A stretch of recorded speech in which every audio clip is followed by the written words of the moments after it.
My sister Emma's housewarming party was everything she'd ever dreamed of, a sprawling suburban home filled with neighbors, family, friends, and the kind of domestic bliss she'd been chasing since college. At 31, I was the only single woman among the guests, and Emma made sure everyone knew it. "Welcome to our forever home," Emma announced to the assembled crowd, her arm wrapped around her husband Jake's waist. "This is what happens when you prioritize family over everything else. Some people chase careers, but we chose love." The subtle dig wasn't lost on anyone. I stood near the kitchen island, holding a glass of wine and watching Emma hold court in her dream house. The guests nodded approvingly as she gestured toward family photos covering every surface: wedding pictures, baby announcements, vacation snapshots documenting their picture-perfect life. "Dr. Rachel here is our family's career woman," Emma continued, introducing me to her new neighbors. "She's so dedicated to medicine that she's never had time for a husband or children. 31 years old and married to her job."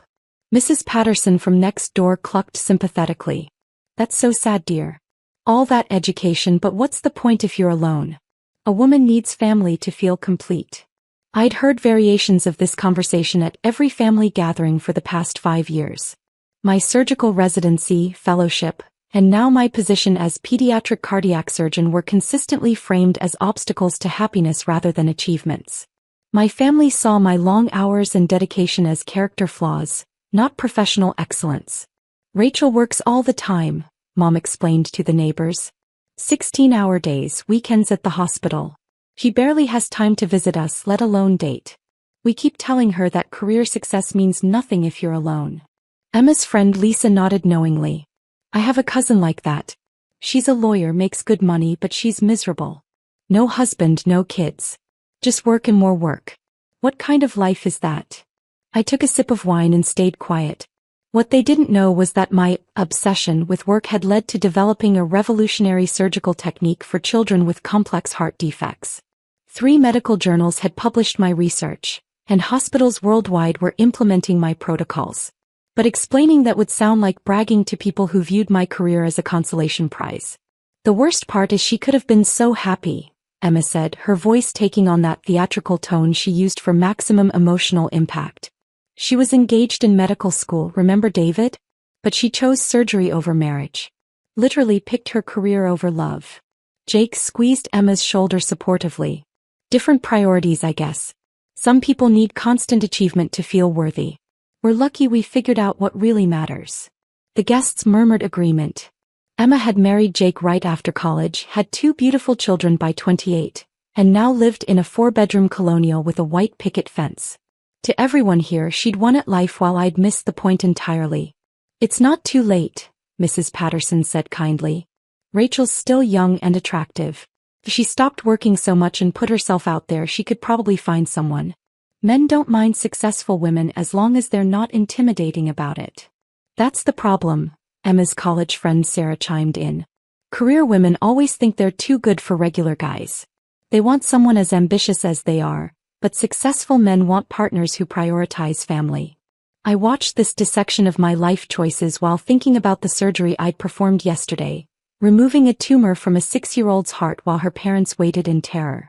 The procedure took 11 hours, and when I emerged to tell them their daughter would live normally, her father had collapsed in gratitude.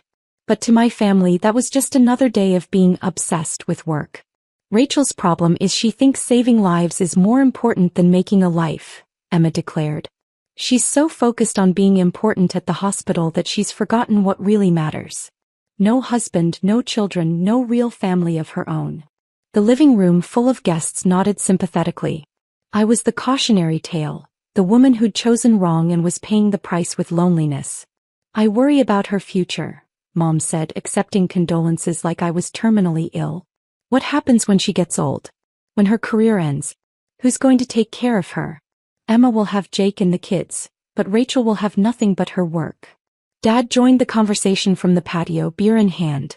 "We tried to raise both girls with family values, but sometimes one goes astray. Rachel got these big ideas about changing the world, forgot that a woman's greatest achievement is raising the next generation." Emma beamed at the praise. "Exactly, Dad. I may not have fancy degrees or impressive job titles, but I have what really matters. Love, family, a home filled with laughter. That's success. The guests toasted Emma's wisdom while casting pitying glances in my direction.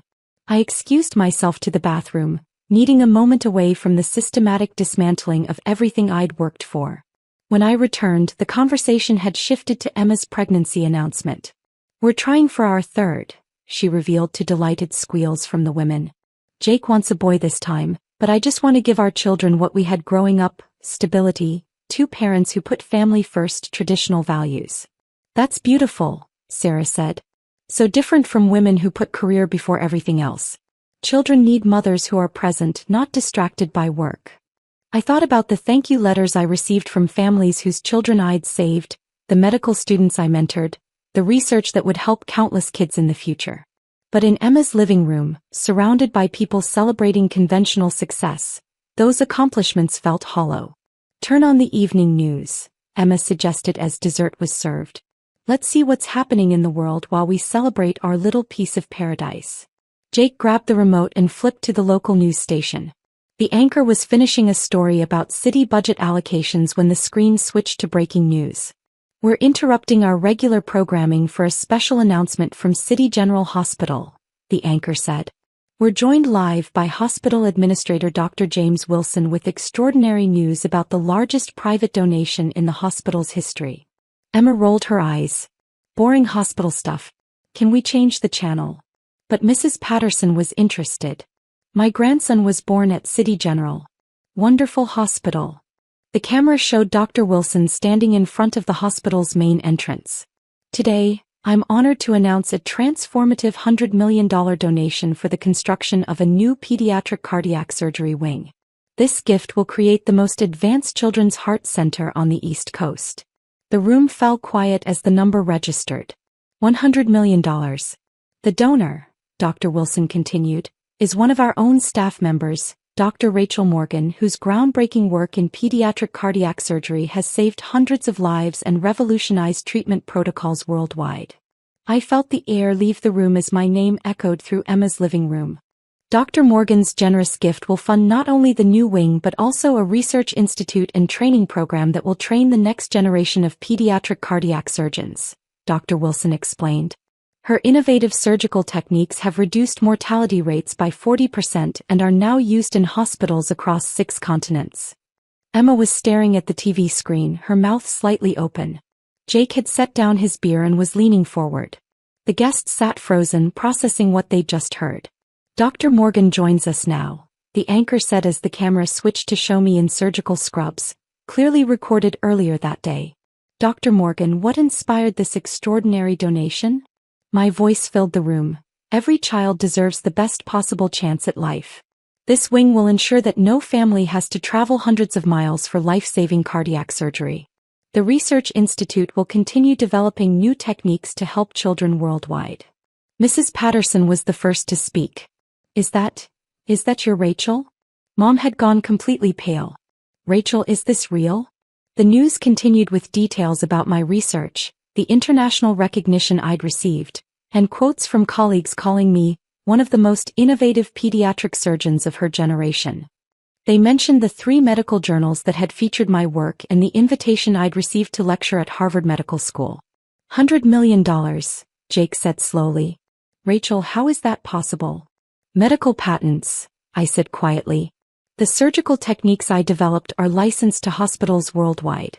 The royalties, accumulated over time." Emma was scrolling frantically on her phone. "There are articles about you everywhere. Forbes, Medical Journal, Time magazine. They're calling you a medical pioneer, and the surgeon who revolutionized pediatric cardiac care." The room remained silent except for the continuing news coverage. Dr. Wilson was explaining how the new wing would serve children from across the region, potentially saving thousands of lives over the coming decades. "Why didn't you tell us?" Mom finally asked, her voice barely a whisper. "When would I have told you?" I asked. "During the lectures about how my career was meaningless.